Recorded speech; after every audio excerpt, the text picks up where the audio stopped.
My name is Julie Roberts. I'm a streamer and I go by Jminamistar on Twitch.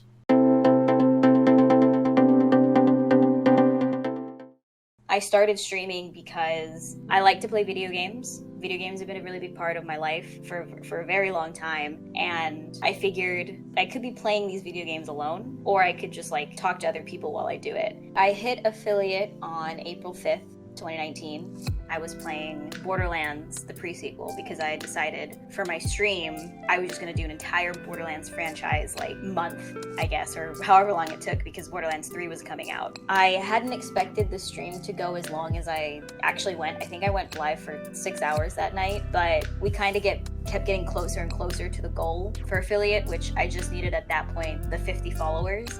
And, you know, somebody would come into the stream, we'd get one more closer, and then I'd get rated, a couple more people would follow from that. So I was like, man, let's just push it and let's just keep it going and see if we can get there. And we did. And I remember pausing the game, I believe. I think I might have cried a little bit during the time. I don't remember, but I was definitely like, that was one of those nights where it was like, this is so rewarding. I feel so successful and accomplished in what I did. I think at that point I had been streaming for about 2 months, like really committed to the streaming, like, you know, going live 3 times a week and stuff like that. And I was a sophomore in college and you know, it just felt so amazing to be able to look at myself and being like, I did this. I made it to affiliate. Now I feel like the time that I've spent into this hobby is actually like meaning something. I have something to show for it.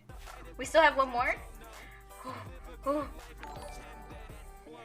Everything's great, but I got a couple loose screws, but I'm not in pain. And my head's not broken, it's just this brain. I got a healthy body, but a shitty brain. I'm good at rapping fast. I can't.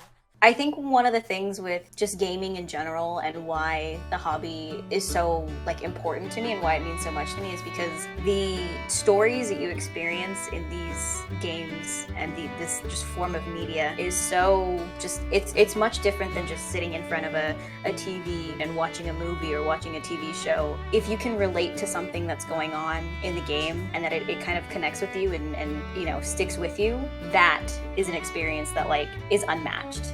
There was a game, Fallout 76. All the controversy aside with the game when it launched, it meant something really special to me, and I think that is part of the whole appeal of games in general, is that everybody can sort of take something away from it. When I was 17, my dad passed away, and he grew up in West Virginia. So when I was a kid, one of my fondest memories would be spending summers in West Virginia. But Fallout 76, when it was announced, it said that it would take place in West Virginia, and I remember watching the announcement for it and seeing just the landscape they had made in-game. Everything about it kind of brought me back to those summers that I had spent when I was 8, 9 years old. I was so excited to get my hands on that game, to see it, to experience it, to go to a place I hadn't seen since my father's funeral.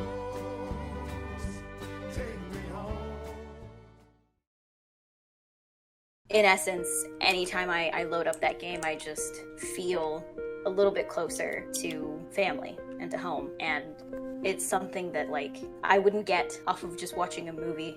It's different going off of that with games. Another reason why they're so powerful is that the communities that you make around them are they're just so enriching, and they're filled with some really, really genuine and great people, lifelong friends, people I wouldn't have met otherwise. And you have organizations like Extra Life. They are a charity that's focused on playing games to help donate to children's hospitals. That's one of the examples of just, you can make a community of like-minded individuals, of people who have very similar interests and do good with it. Once you have that community built and a foundation for, then it turns to, okay, what am I gonna do with this? What am I gonna do with these people that we all like to hang out and talk and stuff? What can we do? What's next? And we got together and created a team to fundraise.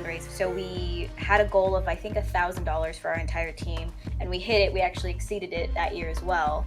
And I was really excited. Like, I had gotten my first taste of like a charity sort of event and stream and stuff like that, and I wanted to keep doing more. So eventually I branched off and did my own. I would do a lot of those charity streams with milestones in mind and stuff, because a lot of people tend to like want to donate money when there's something that they can sort of celebrate with you with, and there's some sort of like occasion going on, and charity streams are a big pull for that. The last charity stream that I did was for the Equal Justice Initiative. That was at the end of February, a few months ago, and I'm in the works of planning another one. Now that I am done with school, I'll be right where I am, right here, playing video games streaming from my lovely setup and continuing doing what I like to do. West Virginia, mountain mama, take me home, country road.